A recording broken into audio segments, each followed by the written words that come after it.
사랑하는 형제 자매 여러분, 오늘은 12월 3일 목요일 대림절 첫째 주간 넷째 날입니다. 오늘 하루도 예수님의 오심을 기다리는 아름다운 예수님의 제자의 삶을 살아가는 하루가 되시기를 바랍니다. 주님의 은혜가 여러분들에게 충만히 임해서 오늘 하루도 건강하고 행복한 하루가 되시기를 간절히 바랍니다. 오늘 12월 3일 목요일 대림절 넷째 날에 읽을 하나님의 말씀은 시편 85편에 있는 말씀입니다. 특별히 시편 85편 10절부터 13절까지 있는 말씀입니다. 그리고 우리가 오늘 이 예배를 드리면서 부를 찬송은 찬송가 80장 천지에 있는 이름 중이라는 찬송입니다. 천지에 있는 이름 중 귀하고 높은 이름, 주 나시기 전 지으신 구주의 이름 예수, 이 찬송으로 하나님께 영광 돌리시기를 바랍니다. 이제 오늘의 우리의 말씀 시편 85편 특별히 10절부터 13절까지 있는 말씀을 제가 읽습니다. 사랑과 진실이 만나고 정의는 평화와 서로 입을 맞춘다. 진실이 땅에서 돋아나고 정의는 하늘에서 굽어본다. 주님께서 좋은 것을 내려주시니 우리의 땅은 열매를 맺는다. 정의가 주님 앞에 앞서가며 주님께서 가실 길을 닦을 것이다. 아멘. 하나님의 말씀입니다. 잠깐 기도드립니다. 하나님, 오늘도 새로운 하루를 시작합니다. 주님의 오심을 기다리며 대림절 기간을 보내고 있습니다. 이 기간 동안에 성령의 은혜로 은혜롭고 정말 하나님의 오심을, 예수님의 오심을 기쁨으로 희망으로 맞이하는 우리들이 되게 하옵소서. 오늘의 말씀을 통하여 오늘 하루를 살아갈 우리에게 영적 에너지를 줄 수 있는 주님의 말씀을 기다립니다. 성령님 오셔서 우리에게 말씀하옵소서. 예수님의 이름으로 간절히 기도를 드립니다. 아멘. 네, 오늘 시편, 읽은 시편 85편은 이스라엘 사람들이 주로 새해를 준비하면서 읽었던 본문 중에 하나입니다. 새롭게 시작하는 새해를 기대하며 이제 지나갔던 어려웠던 일들은 다 잊어버리고 이제 새롭게 다가오는 새해를 새로운 마음으로, 희망찬 마음으로 기다리기 위하여 이 시편 85편을 통하여 하나님에 대하여 묵상하면서 새해를 기다렸습니다. 여러분들이 오늘 이 시편 85편을 이렇게 보시면 우리가 아시지만 이 시편은 어떻게 시작되냐면요, 이렇게 시작됩니다. 1절입니다. 주님께서 주님의 땅에 은혜를 베푸시어 포로가 된 야곱 자손을 돌아오게 하셨습니다. 이 말은 무엇입니까? 기원전 586년경에 남유다 왕국이 바벨론에 의해서 철저하게 멸망을 당하고 많은 사람들이 유다 땅에서 살지 못하고 바벨론 땅으로 끌려가서 포로 생활을 하기 시작했던 어려웠던 일들을 기억을 하고 있는 것입니다. 그런데 이 사람들이 이 포로 생활을 하면서 이 지나왔던 여러 가지 어려웠던 일들을 하필이면 새해를 시작하면서 기억을 하고 있는 것입니다. 이스라엘 사람들은 50년에서 70년 동안 바벨론에서 포로 생활을 하다가 하나님의 은혜로 해방이 되어서 자기의 땅으로 돌아왔던 적이 있습니다. 이런 가슴 아팠던 일들을 회상하면서 이들은 새해를 시작하고 있습니다. 사실 새해 시작은 우리를 기대에 차게 합니다. 우리의 마음을 부풀게 만들기도 합니다. 그런데 이때 이런 비극적인 포로기 사건을 회상하는 이 시편 85편을 읽는 이유는 무엇일까요? 대부분 우리는 연초에 새해를 시작하면서 우리는 기대에 찬 덕담을 주곤 받곤 합니다. 우리나라에서는 주로 복 많이 받으세요, 복 많이 받으세요, 건강하세요, 이렇게 덕담을 주고 받곤 합니다. 누가 새해를 시작하면서 옛날에 어려웠던, 지난해 어려웠던 일들을 기억을 하면서 새해 인사를 나누겠습니까? 그런데 오늘 이스라엘 사람들은 묘하게도 이상 우리의 눈에 낯설게 보이는 옛 과거의 이야기들을 가슴 아팠던 기억들을 떠올리면서 새해를 시작하고 있습니다. 왜 그렇습니까? 이유는 이렇습니다. 이 시편은, 오늘 읽은 이 시편 85편은 고난의 이야기로 시작을 했지만 마지막에 하나님께서 그들에게 베풀어 줄 찬란한 미래에 대한 희망을 이야기하고 있는 시편입니다. 그래서 이렇게 고난으로 시작됐다가 희망으로 끝맺음을 하고 있는 그 인생의 경험이 담겨져 있는 것이 이 시편 85편이라고 말씀드릴 수 있습니다. 그래서 이스라엘 백성들은 이 시편 85편을 읽으면서 비록 고난의 여러 가지 어려움들이 있지만 그것을 디디고 하나님의 은혜로 희망을 열어가자라고 하는 그러한 의미로 시편 85편을 읽고 있음을 우리는 기억을 해야 합니다. 교우 여러분, 이제 지나가는 이 2020년은 코로나19 바이러스로 인하여 전 세계적으로 어려움을 겪고 있습니다. 이 코로나19 사건은 인간의 지식과 능력의 한계를 모두 드러내버린 어려운 시기입니다. 세계 최대의 제국을 이루고 강국이라고 하는 미국, 모든 인간의 지혜와 지능과 기술과 능력이 집약된 나라가 미국이라고 할 수 있습니다. 그래서 모든 사람들이 미국을 동경하고 미국을 부러워하고 미국이 우리의 삶의 모델인 것처럼 살아가곤 했지 않았습니까? 그런데 여러분, 이 코로나19에 어느 나라가 가장 연약한 나라가 됐습니까? 하루에 20만 명 이상이 확진자가 나타나고 있는 이 미국이, 최강대국인 미국이 코로나19 앞에 이렇게 허무하게 무너지고 있는 모습을 보면서 다시 한번 우리는 이 코로나19 앞에서 인간의 능력이 얼마나 하찮은 것이었는가라고 하는 것을 깨닫게 됩니다.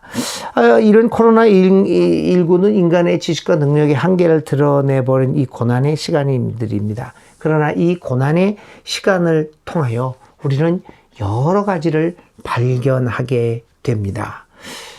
이 코로나19가 우리에게 준 여러 가지 메시지가 있지만 크게 저는 두 단어를 여러분들에게 소개하고 싶습니다. 하나는 멈춤입니다.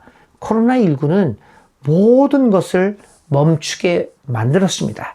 세상 끝까지 가서, 어디까지, 세상을 넘어서까지 달려만 가던 인류의 삶을 일순간에 멈춰 놓았던 것이 이 코로나19입니다.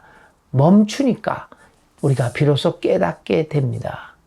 우리가 지향하고 있던 발전이라는 것, 부흥이라는 것, 번성이라는 것이 무엇을 위한 번성이고 부흥인가 라고 하는 것을 비로소 보게 되었다는 겁니다. 멈추어 보니까 우리가 그렇게 욕망하던 것, 가지고 싶었던 것, 가고 싶었던 것, 그런 것들을 하지 못하게 되었습니다.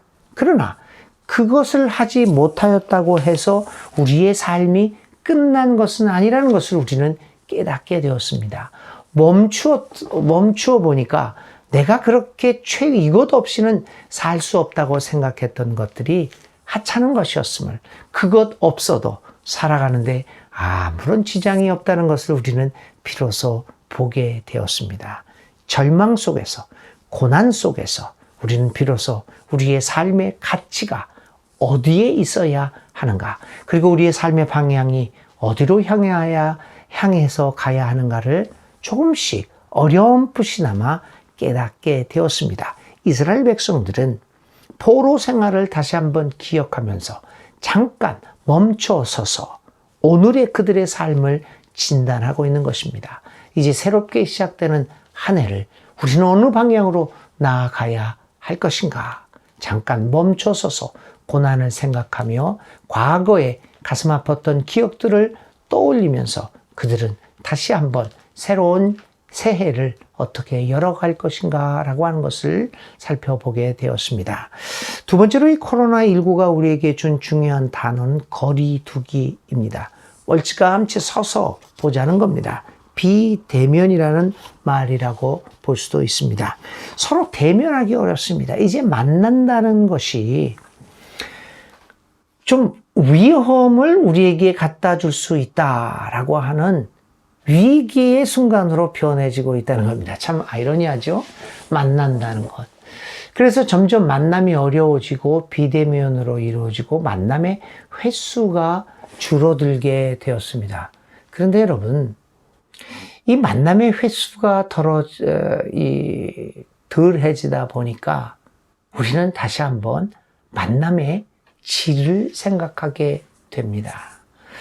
인터넷으로, 줌으로 우리가 만나기도 합니다. 이제 얼굴과 얼굴을 대해서 만나는 그 만남을 넘어서서 줌을 통해서, 화면상을 통해서 우리가 서로 만나기도 합니다. 여기서 가장 중요한 것은 줌으로 만나고 대면으로 만나고 어떻게 만나는 어떻게의 문제가 아닙니다. 무엇을 위해서 만나고 우리의 만남의 내용이 무엇이고 우리의 만남의 질이 어디에 있는가를 생각하게 됩니다. 화면상에서 우리가 보게 됩니다. 그래서 조금 좀 어색한 면도 있지만 화면상을 통해서 왜 우리가 만나는가라고 하는 것을 생각하게 되죠. 만남의 질이 깊으면 화면상으로도 우리의 만남은, 우리의 관계는 더욱 깊어질 수 있습니다. 그러나 아무리 얼굴을 마주보고 그렇게 자주 만난다고 하더라도 우리의 만남의 질이 피상적인 것, 물질의 욕망에 대한 것들, 이러한 것들에만 치우쳐 있는 만남의 질이 별로 좋지 않은 것이었다면 그 만남은 우리의 삶을 피곤하게 만드는 것이 아니었을까요? 오늘 우리가 비대면 만나기 어려워진 이 순간에 지금까지 우리가 가졌던 수많은 만남의 모습을 한번 생각해 보면 어떻겠습니까? 이런 상황에서, 만날 수 없는 상황에서 다시 한번 나는 이웃에 대하여 생각해 보게 되고, 오늘 우리가 이웃들을 어떻게 만나야 될지를 성찰하게 될 것입니다. 이스라엘 백성들은 이처럼 바벨론 포로 생활에 있어서 제대로 그들은 하나님께 예배를 드리지 못하고 하나님과의 만남이 적어졌습니다. 다시 한번 그때의 상황을 보면서 이스라엘 백성들을 새해를 시작하면서 우리는 어떻게 하나님을 만나야 될까? 왜 만나야 될까? 무엇을 위해 만나야 될까? 이런 것들을 생각하는 새해를 맞이하는 시기가 되었던 것입니다. 교우 여러분, 오늘 만날 수 없는 이 순간에 이러한 고난을 통하여 우리는 다시 한번 이웃의 소중함을 발견하고 이웃이 나에게 얼마나 소중한 존재였다라고 하는 것을 깨닫는 귀한 이 시간, 대림절 시간이 되시기를 바랍니다. 그래서 이러한 깨달음으로 예수님의 오심을 기다리는 귀한 하루가 되시기를 바랍니다. 그런데 마지막으로 오늘의 시편, 오늘 우리가 읽은 말씀은 뭐냐면요, 10절부터 13절에 있는 말씀을 우리가 다시 한번 살펴보겠습니다. 사랑과 진실이 만나고 정의는 평화와 서로 입을 맞춘다. 진실이 땅에서 돋아나고 정의는 하늘에서 굽어본다. 진실과 정의, 평화와 정의, 사랑과 진실, 정의와 평화의 삶을 이야기합니다. 이스라엘 백성들은 새해를 시작하면서 옛날에 어려웠던 시간들을 기억을 하면서 새롭게 다가오는 일련의 삶을 이렇게 살겠다라고 결단을 합니다. 진실되고 사랑이 풍부한, 정의롭고 평화가 가득한 한 해를 맞이하겠다라고 하는 신앙의 고백을 합니다. 사랑하는 우리 형제 자매 여러분, 대림절에 하나님 앞에서 예수님의 오심을 기다립니다. 대림절 첫째 주간은 희망으로 오시는 예수님을 기다리는 주간 아니겠습니까? 희망은 어디서 옵니까? 진실됨에서 옵니다. 희망은 어디서 옵니까? 사랑에서 옵니다. 희망은 정의에서 오고 희망은 평화에서 옵니다. 새해를 맞이하면서, 예수님을 맞이하면서 진실과 사랑의 삶으로 예수님을 기다리는 오늘 하루가 되시기를 바랍니다. 정의와 평화의 마음으로 예수님 오심을 기다리는 이 대림절 네 번째 날 12월 3일 목요일이 되시기를 주님의 이름으로 간절히 기도드립니다. 오늘의 기도 드립니다. 의와 화평의 하나님, 세계와 우리나라가 코로나19로 인하여 고통받고 있는 시간 속에서 우리는 겸손해질 수밖에 없습니다. 감사합니다. 늘 보이는 것이 전부가 아니며 우리가 생각하는 시간이 전부가 아님을 깨닫고 거기서 주님을 바라보게 하옵소서. 예수 그리스도의 이름으로 기도를 드립니다. 아멘. 오늘의 실천입니다. 어려울 때 희망이 없어 보여 절망했던 일, 그리고 그 고난이 끝이 없을 줄 알았지만 그 시간이 지나 기뻐했던 일들을 떠올리며 그 느낌을 묵상 노트에 적어 봅시다. 그리고 두 번째로는 오늘 하루 진실과 진리의 삶, 사랑의 삶, 정의와 평화의 삶을 위한 실천 한 가지만 더 해보시는 오늘 목요일이 되시기를 바랍니다. 오늘 하루도 건강하고 아름다운 행복한 하루로 보내시기를 바랍니다.